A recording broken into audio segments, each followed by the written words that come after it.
வாழ்க வளமுடன். குரு வாழ்க, குருவே துணை. வேதாத்ரியம் வாழ்க வளமுடன். இன்று வரை தோன்றிய அனைத்து சித்தர்களும் மகான்களும் மற்றும் வேதாத்திரிய கோட்பாடுகளை அர்ப்பணிப்போடு உணர்வாக்கிக் கொண்டிருக்கும் வேதாற்றிய உள்ளங்களின் மதிநுட்பமும் குரு அருளோடு சுக்கமமாய் சூழ்ந்து நாம் விழுவதற்கு துணை நிற்குமாக என்ற சங்கல்பத்தை கொண்டு இன்றைய தவ நிகழ்வை இறைவணக்கம் மற்றும் குரு வணக்கத்தோடு இனிதே துவங்குகின்றோம்.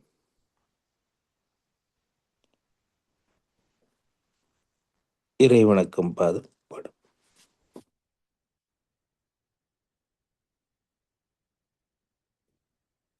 நீமா சுரேஷ்குமார் அம்மா இறைவணக்கம் பாடுறீங்களா? வளமுடன் ஐயா, பாடிடுறேங்க ஐயா. வாழ்க வளமுடன். சந்திரசேகரன் ஐயா குரு வணக்கம் பாடுறீங்களா?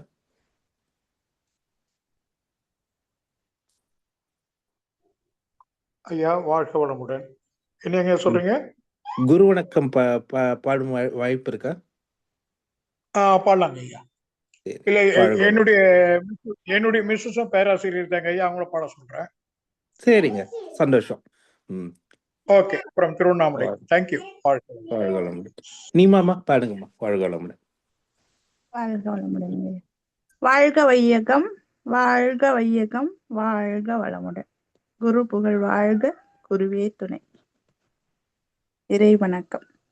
எல்லாம் வல்ல தெய்வமது எங்கும் உள்ளது நீக்கமர, சொல்லால் மட்டும் நம்பாதே சுயமாய் சிந்தித்தே தெளிவாய் வல்லாய் உடலில் இயக்கமவன், வாழ்வில் உயிரில் அறிவுமவன், கல்லார் கற்றார் செயல் விளைவாய் காணும் இன்ப துன்பமவன், அவனின் இயக்கம் அணுவாற்றல், அணுவின் கூட்டு பக்குவம் நீ, அவனில் தான் நீ உன்னிலவன், அவன் யார் நீ யார் பிரிவேது,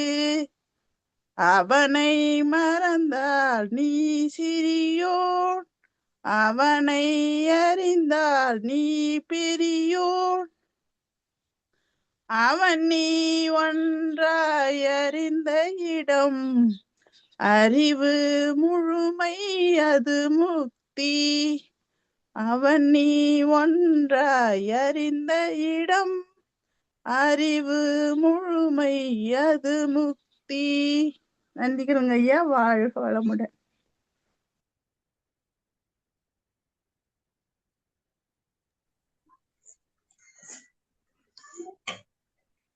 வாழ்க வளமுடன் சார். நான் திருவண்ணாமலை சந்திரசேகரனுடைய ஒய்ஃப் சார், பேராசிரியர் வசுமதி. வாழ்க வளமுடன். குரு வணக்கம். உருவத்திடை உந்தன் பூவிரலால் தொட்டு எந்தன் உயிர் உணர்த்தி புன் செயல்கள் பதிவழித்து பூர்வ நிலை அறிவறிய துரியம் தந்து கருவறிந்து அகத்தவத்தாள் கலங்கங்கள் போக பெரும் கலர்த்தமர்த்தி கருத்துடனே விளைவறிந்து ஐந்து புலன்களை ஆளும் கலை போதித்து உருவத்தில் உயிரை உயிர்க்குள் உள்ளமை பொருளை அறிவாய் காட்டி ஒழுக்கத்தால் உலகினையே நட்பு கொள்ளும் அன்பு நெறி விளங்க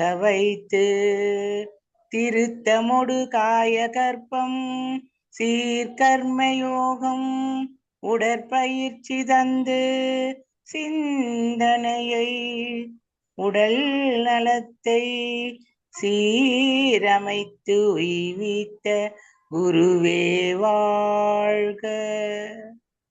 வாழ்க வளமுடன். வளமுடன்.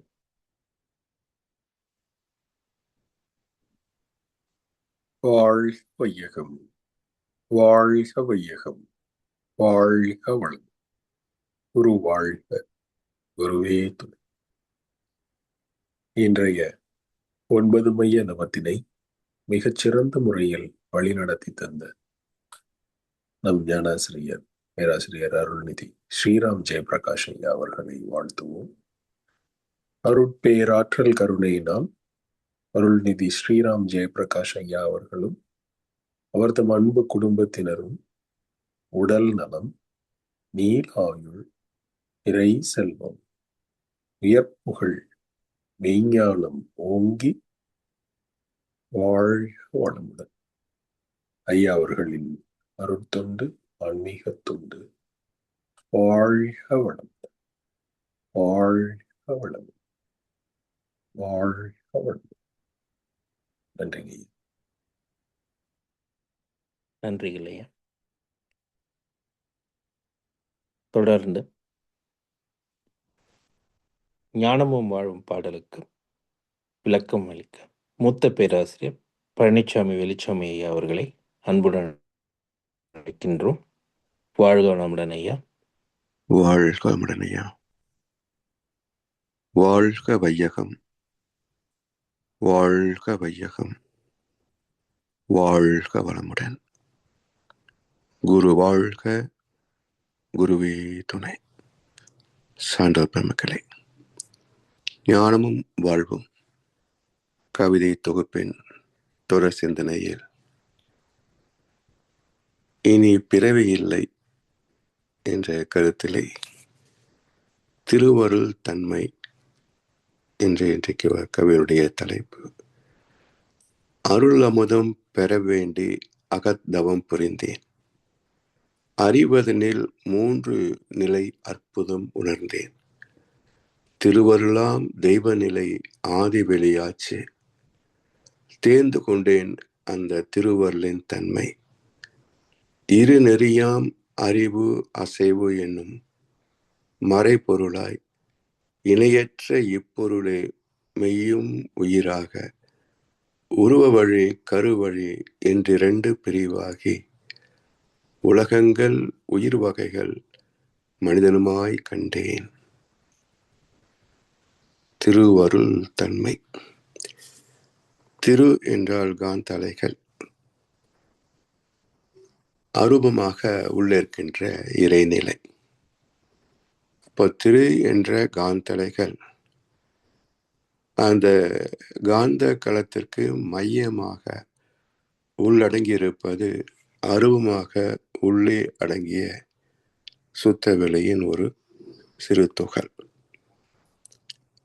அது எப்படியெல்லாம் இந்த உலக அளவிலே எண்ணற்ற இயக்கங்களாக, ஜீவன்களாக, மனிதர்களாக மலர்ந்துள்ளது என்ற பிரபஞ்ச உயிரின வரலாற்றை சுருக்கமாக 8 வரிகளிலே மகர்ஷி குறிப்பிட்டிருக்கின்றார்.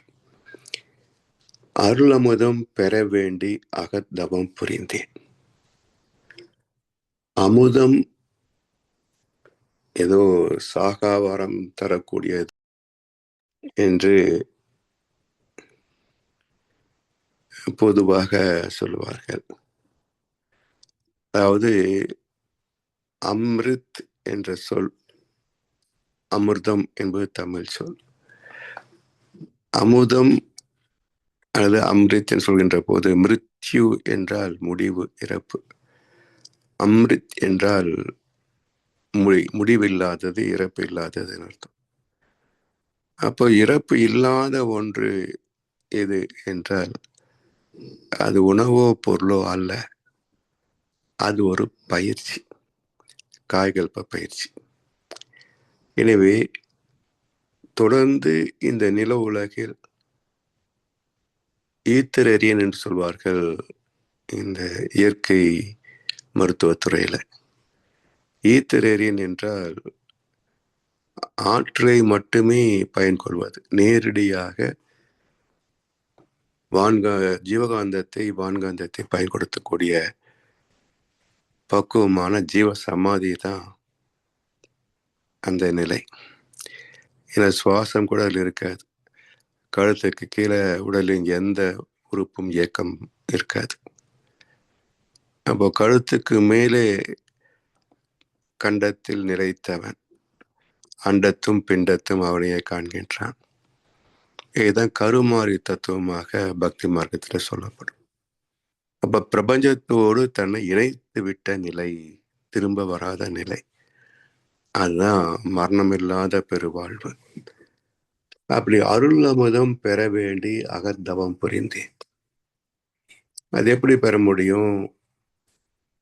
மனம் நுணுகி நுணுகி நுணுகி பிரபஞ்ச அலைவேகத்திற்கு இறங்கி அதிலேயே லயித்து விடுவது, அதுதான் அந்த மரணமில்லா பெருவாழ்வுக்கான ஜீவசமாதி என்ற பக்குவம். இந்த மன ஒடுக்கம் என்பது பயிற்சியின்றி வந்துவிடுமா?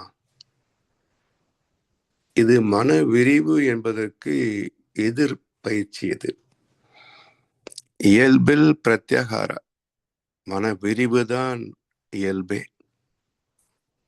மனம் என்ற ஆற்றல் உடலை விட்டு வெளியேதான் உலக பொருட்களோடு உறவு மக்களோடு தொடர்பு கொண்டு சுகதுக்கத்தை பெருமை அன்றி தனக்குள்ளேயே நிற்பது சாத்தியம் இல்லை. ஆனா உலக வழக்கு, இயற்கை நீதி அப்படித்தான். அப்படி விரிந்து போகக்கூடிய மனதை உள்நோக்கி சுருக்க வேண்டும் என்றால் இது மிக பெரும் எதிர்நீச்சல் அல்லவா? அதனால்தான் இதை பிரம்ம பிரயத்தனம் என்று சொல்வார்கள். மனதை உள்நோக்கி திருப்பது எளிது அல்ல. அப்படியே திரும்பினாலும் மையம் வரைக்கும் போய் உணர்வதும் எளிதல்ல. அப்படியே உணர்ந்தாலும் நிலைப்பது பெரும்பாலும் 99.999 சாத்தியமே இல்லாத ஒன்று. அப்படிப்பட்ட ஒரு பெரும் முயற்சி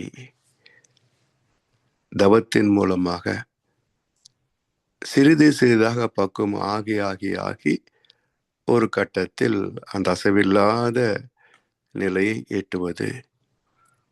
ஆனால் அருள் அமுதம் பெற வேண்டி அகத்தவம் புரிந்தேன்.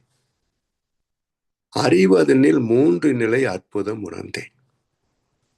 அப்ப அறிவதனில் 3 நிலை அற்புதம். அறிவேதான் புறமணமாக, நடுமணமாக, அடிமணமாக 3 நிலைகளில் இயங்கிக் கொண்டிருக்கிறது. அதே அறிவுதான் புற உலகத்திலே பொருட்களிலே தொடர்பு கொள்கின்ற போது நம்பிக்கை விளக்கம் என்ற நிலையிலே பெற்று முழுமை பெற்றுக்கான பயிற்சிகளையும் பெற்று பிறகு தன்னை அறிகிறது. இப்படி அறிவு அதனில் 3 நிலை அற்புதம் உணர்ந்தேன். சாதாரண மனநிலையில பார்க்கின்ற போது உடல் சார்ந்த உணர்ச்சிகளே ஆள்கின்றன. சற்றே விளக்கம் பெறுகின்ற போது அறம் சார்ந்த வாழ்க்கை வாழ வேண்டும் என்று விரும்புகின்ற போது அந்த மனம் சற்று தாமதமானாலும் மெதுவாக பக்குவமாகி ஆகி வந்து எதையும் சீர்தூக்கி பார்க்கக்கூடிய, அறம் சார்ந்து வாழக்கூடிய பக்குவத்தை பெறுகிறது. மேலும் மனம் தூய்மை பெற பெற பெற தனக்கு மூலமாகிய அகங்காரணம், ஜீவகாந்தம் அந்த அடிமனமாகவே ஒன்றிவிடுகிறது. இப்படி அறிவு அதனில் 3 நிலை அற்புதம் உணர்ந்தேன். திருவருளாம் தெய்வ நிலை ஆதி வெளியாச்சு. அப்படி அடிமனத்தை அடைகின்ற போது திருவருளாம் தெய்வ நிலை ஆதி வெளி ஆட்சி. அடிமனதோடு இணைகின்றோம். அந்த மனம் என்ற இயக்கமும் கழிகின்ற போது ஜீவகாந்தம், ஜீவாந்தத்தின் உற்பத்தி எங்கே? மையப்புள்ளில் இருக்கின்ற இறைநிலை பின்னப்பட்ட துகள். எனவே திருவருளாம் தெய்வ நிலை, காந்த களமாக இருக்கின்ற திருவருளாக இருக்கின்ற அந்த ஜீவாந்த நிலை, அதுல மையத்தில் தெய்வ நிலை ஆதி வெளியாச்சு. இங்கே மையத்தில் தெய்வ நிலையாக இருப்பதுதான் இந்த பிரபஞ்சமே தோன்றுவதற்கு முன்பாக தோன்றிய பிறகும் இதை தாங்கு தளமாக அமைந்திருக்கின்ற ஆதி வெளியாச்சு, ஆதி பரம்பொருள், ஆதி சிவம். அதற்கு ஒரு ஆதி இல்லை, அது எப்போதும் இருந்த ஒரு ஆதி நிலை. அது சுத்த வெளியாக இருப்பதனால் ஆதி வெளியாச்சு. தேர்ந்து கொண்டேன் அந்த திருவருளின் தன்மை. இந்த அனுபவம் பெறுகின்ற போது மனதை அறிந்து, தன்னை அறிந்து, காந்தத்தை உணர்ந்து, காந்தத்துக்கு உட்பொருளாகிய சுத்த வெளியாக உடைய ஒரு பின்னத்தை உணர்ந்து, அதை கடந்து இந்த பிரபஞ்சம் கடந்து சுத்த வெளியோடு ஒன்றி கலக்கின்ற போது அதுவேதான் எல்லாமாக மாறியது என்ற வரலாற்று உண்மை, பிரபஞ்ச உயிரின வரலாற்று உண்மையை அறிகின்ற போது இறை நெறியாம் அறிவு அசைவு என்னும் மறை பொருளாய் தேர்ந்து கொண்டேன் அந்த திருவருளின் தன்மை. என்ன தன்மை? அதிலே 6 தன்மைகள் அடங்கியிருக்கின்றன. கினமேட்டிக் நுண்ணிய அதிர்வுகள், கினமேட்டிக் என்பது தன் எழுச்சி, கிவரிங் என்பது நுண்ணிய அதிர்வுகள், டிரான்ஸ்பரன்சி ஹைலி டிரான்ஸ்பரண்ட், அது தன்னுள்ளே ஒன்று இயக்குவதற்கு தோன்றுவதற்கு இடமளிப்பதும் அதனோடு ஊடுருவி நிற்பதுமான இடமளித்தல், ஊடுருவுதல், பர்மியபிள் அண்ட் பெனிட்ரேட்டிவ், இந்த 2 நிலையிலே இருக்கக்கூடிய பிறகு அது வலிமை மிக்கதாக பாய்ம பொருளாக இருப்பதெல்லாம் அதனுடைய தன்மைகள், 6 தன்மைகள். இப்படி தேர்ந்து கொண்டேன் அந்த திருவருளின் தன்மைகள். இரு நெறியாம் அறிவு அசைவு என்னும் மறை பொருளாய். இந்த 6 பண்புகளையும் உணர்ந்து கொள்கின்ற போது இதனுடைய வெளிப்பாடு என்ன? இயக்கத்தில் வருகின்ற போது இந்த 6 தன்மைகளிலே எழுச்சி பெற்ற நிலை, அது ஒரு இயக்கத்தோடு வேகமாக பெறப்படுகிறது. அப்ப அந்த 6 தன்மைகளிலே அறிவு என்ற உணர்கின்ற தன்மை, அதுவே இந்த எழுச்சியோடு கலப்புற்று அறிவே எழுச்சி பெற்றதனால் அந்த எழுச்சி பெற்ற வேகத்திலே அறிவே இயக்க ஒழுங்காக விதியாக அமைகிறது.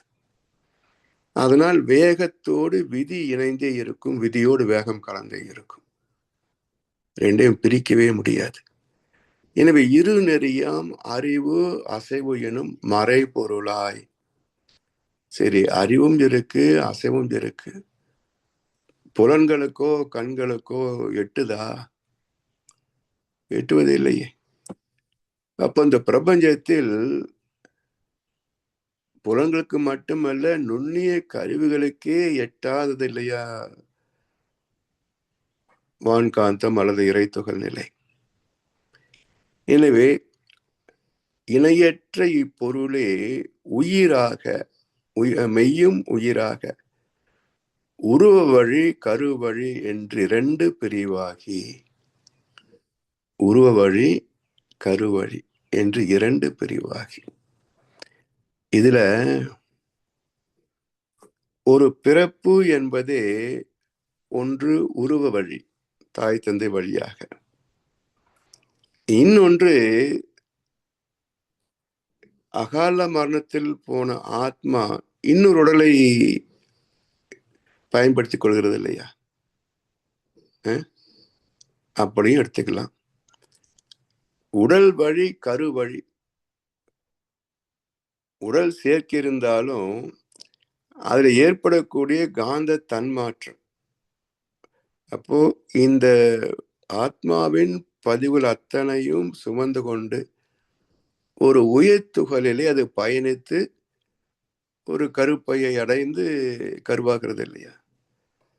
அப்போ வினை பதிவான் சுமையை விடுத்து தூய்மை பெறவே நினைவாய் உடல் எடுத்து உருவ வழி கருவழி. இந்த இரண்டு பிரிவாகி உலகங்கள் உயிர் வகைகள் மனிதனுமாய் கண்டேன். இப்ப எல்லாமே உருவ வழி கருவழி என்பது உலகங்களுக்கும் பொருந்தும், ஜீவன்களுக்கும் பொருந்தும். உலகங்களின் ஈர்ப்பு உள்மையம் கொண்டு, உயிர் வகைகளில் காந்த கருமையம் கொண்டு. அப்ப உலகங்களின் ஈர்ப்பிலே அது வான்காந்தம், உயிர் வகைகளில் ஜீவகாந்த கருமையம். இப்படி உலகங்கள் உயிர் வகைகள் மனிதனுமாய் கண்டேன். அப்ப உயிர் வகைகள் சரி, அதிலே ஒன்றுதான் மனிதன். பிறகு ஏன் மகர்ஷி உலகங்கள் உயிர் வகைகள் மனிதனுமாய் கண்டேன் என்று மனிதனை சிறப்பித்து பிரித்து சொல்கிறார் என்றால், பஞ்சபூத சேர்க்கை அது உலகங்கள், பஞ்ச புலன் எழுச்சி அது உயிர் வகைகள், இது பஞ்சபூதம், இது ஐந்தறிவு ஜீவராசிகள். அப்ப இது ரெண்டும் இதுல இருந்து அது சரியா போச்சு. ஆனா பஞ்சபூதங்களுக்கு மூலமாகிய அறிவு எங்க? எல்லாவற்றிலும் கலந்திருந்தாலும் அறிவை பயன் கொண்டு அறிவை அறியக்கூடிய ஒரு திறம் அல்லவா மனிதன். அதனால் தெய்வத்தின் அம்சமாகவே வந்ததனால் மனிதன் சிறப்பு வாய்ந்தவன். அதனால் உலகங்கள் பஞ்சபூதங்கள் உயிர் வகைகள் ஐயறிவு ஜீவராசிகள் இவற்றை இணைத்து கொண்டு மூலத்திலிருந்து முடிவை நோக்கி, முடிவிலிருந்து மூலத்தை நோக்கி ஒரு முழுமையான, அதாவது சுத்தவெளியின் பயணம் புறப்பட்டு மீண்டும் தன்னை அறியக்கூடிய ஒரு வட்டம், ஒரு முழுமையான பயணம். அதுக்கு உரிய ஜீவனே மனிதன். அதனால் இங்கே உலகங்கள் உயிர் வகைகள் மனிதனுமாய் என்று தனியா பிரிக்கிறாங்க. ஏன்னா மனிதன் தெய்வத்தன்மை வாய்ந்தவன், தெய்வத்தை உணரக்கூடிய சிறப்பு வாய்ந்தவன், தெய்வத்தை உணர்ந்து துய்த்து மற்றவர்களுக்கும் வழிகாட்டி தொண்டாற்றக்கூடிய சிறப்புடையவன். அதனால் மனிதன் தனித்தன்மை வாய்ந்தவன். அதனால் உலகங்கள் உயிர்கள் மனிதனுமாய் கண்டேன் என்று திருவருளை அனைத்துமாக பரிணாமம் அடைந்த சரித்திரத்தை ஒரு 8 வரிகளிலே மிக சுருக்கமாக, எப்படி வள்ளுவர் 7 வார்த்தைகளிலே மிக விரிந்த தத்துவத்தை ஒடுக்கி வைத்திருப்பாரோ அதே போல இறை தத்துவத்தை, பஞ்சபூத சேர்க்கைகளை, உயிர் வகைகளை, மனிதனை 8 வரிக்குள் அடக்கிவிட்டார். எனவே இதனுடைய சிறப்பை அறிந்து இத்தகைய ஒரு பெரும் நோக்கத்தோடு வந்த மனித இனம் தன் நோக்கத்தை மறந்து வாழ்வது ஒரு வீணே பிறந்தவனாகிறான். பிறப்பின் நோக்கத்தை இழந்து வாழ்க்கையிலே பெரும் புலன் சார்ந்த பகுதியை மட்டுமே வாழ்கின்ற போது தன் நோக்கத்தை மறந்து பிறப்பின் பயனை இழந்து விடுகின்றான். அதை நினைவில் கொள்கக்கூடிய ஒரு ஒற்றை வரி ஞானம்தான் நம் கடமை, அறவாழ்வின் நாட்டத்தை சிறக்கட்டும் என்று சொல்லி வாய்ப்பளித்த செவிமடுத்த அனைவருக்கும் நன்றி பாராட்டி இந்த உரையை நிறைவு செய்கின்றோம். வாழ்க வளமுடன், வாழ்க வளமுடன், வாழ்க வையகம்.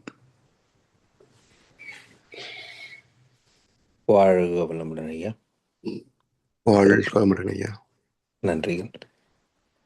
இன்றைய ஞானம் வாழும் தலைப்பிலிருந்து பாடலுக்கு விளக்கம் அளித்த மூத்த பேராசிரியர் அருள்நிதி பழனிசாமி வெளிச்சாமி ஐயா அவர்களை வாழ்த்துவோம். அருள்நிதி பழனிசாமி ஐயா அவர்கள் வாழ்க வளமுடன். அவர்களின் அன்பு குடும்பம், அவர்களின் உடல் நலம், அவர்களின் பொருள் வளம், மனவளம் மற்றும் அவர்களின் ஆன்மீக தொண்டு வாழ்க வளமுடன், வாழ்க வளமுடன், வாழ்க வளமுடன். பாடல்கள் பாடி நிறைவு செய்யும் தருணம்.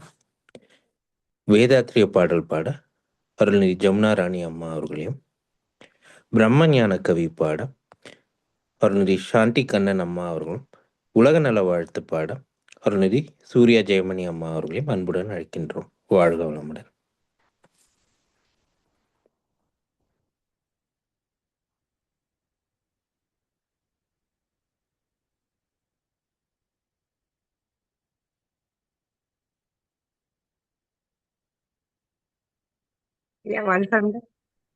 வாழ்க வளமுடன். பாடல் பண்ணுங்க. வேதாத்திரம். போரில்லா நல்லுலகம், பொருள் துறையில் சமநீதி, நேர்மையான நீதிமுறை, நில உலகுக்கோர் ஆட்சி, சீர் செய்த பண்பாடு, சிந்தனையோர் வழிவாழ்வு, பிறப்புணர்ந்த பெண் மதிப்பு, தெய்வ நீதி வழிவாழ்தல், தேர் திருவிழா தவிர்த்தல், சிறுவர்கட்கே விளையாட்டு, செயல் விளைவு உணர்கல்வி, சீர்காந்த நிலை விளக்கம், பார் முழுவதும் உணவு நீர் பொதுவாக்கல், பல மதங்கள் பல கடவுள், பழக்கம் ஒழித்து உண்மை ஒன்றை தேர்ந்தெடுதல், பல மதங்கள் பல கடவுள், பழக்கம் ஒழித்து உண்மை ஒன்றை தேர்ந்தெடுதல். நன்றிங்கய்யா. வாழ்க வளமுடன். வாழ்க வளமுடன் ஐயா. வாழ்க வையகம், வாழ்க வையகம், வாழ்க வளமுடன். குரு வாழ்க, குருவே துணை. இறைவெளியே தன்னிருக்க சூழ்ந்தழுத்தும் ஆற்றல், இதன் திணிவு மடிப்பு வில சுழலும் நுண்விண்ணாம், நிறைவெளியில் விண் சுழல நெருக்குகின்ற உரசல், நிலைவெளியில் எழுப்புகின்ற நேரலைகள் காந்தமாம், மறைப்பொருளாம் காந்தம் தன் மாத்திரைகள் ஐவகை, மறைக்காதிர் விண்கூட்டம் மாபூதம் ஐந்துமாம், முறையாய அக்காந்த அலை மனமாம் உயிர் உடல்களில் மதி உயர்ந்து உண்மை பெற மா பிரம்ம ஞானமாம், மா பிரம்ம ஞானமாம். நன்றி ஐயா. வாழ்க வளமுடன். வாழ்க வளமுடன். உலக நல வாழ்த்து. உலகமில்லாம் பருவமழை ஒத்தபடி பெய்யட்டும், உழவரெல்லாம் தானியத்தை உவப்புடனே பெருக்கட்டும், பல தொழில்கள் புரிகின்ற பாட்டாளி உயரட்டும், பகுத்துணர்வில் தொகுத்துணர்வு பண்பாட்டை உயர்த்தட்டும், கழகங்கள் போட்டி பகை கடந்தாட்சி நடத்தட்டும், கல்லாமை கடன் வறுமை களங்கங்கள் மறையட்டும், நலவாழ்வை அளிக்கும் மெய்ஞான ஒளி வீசட்டும், நம் கடமை அறவாழ்வின் நாட்டத்தே சிறக்கட்டும், நம் கடமை அறவாழ்வின் நாட்டத்தே சிறக்கட்டும். வாழ்க வையகம், வாழ்க வையகம், வாழ்க வளமுடன். நன்றி. வாழ்க வளமுடன் ஐயா. வாழ்க வளமுடன். இன்றைய தவத்தில் கலந்து கொண்ட அன்பர்கள், தவத்தை வழிநடத்திய நற்சிந்தனை வழங்கிய பாடல்கள் பாடிய அனைவரும் வாழ்க வளமுடன். அவர்களின் அன்பு குடும்பம், அவர்களின் உடல் நலம், மனவளம், பொருள் வளம், அருள் தொண்டு, ஆன்மீக தொண்டு வாழ்க வளமுடன், வாழ்க வளமுடன், வாழ்க வளமுடன். இத்துடன் இன்றைய காலை தவம் நிகழ்ந்து மகிழ்வோடும் நிகழ்வோடும் இனிதே நிறைவு பெறுகிறது. இறையர்கள் குருவர்கள் நம் அனைவரையும் எப்பொழுதும் சூழ்ந்திருந்து நம்ம இந்த இறைநிலை உணர் பயணத்திலே சிறந்த முறையிலே வழிநடத்தட்டும் என அனைவரையும் வாழ்த்தி வணங்கி நன்றி கூறி அமைகிறோம். வாழ்க வையகம், வாழ்க வையகம், வாழ்க வளமுடன்.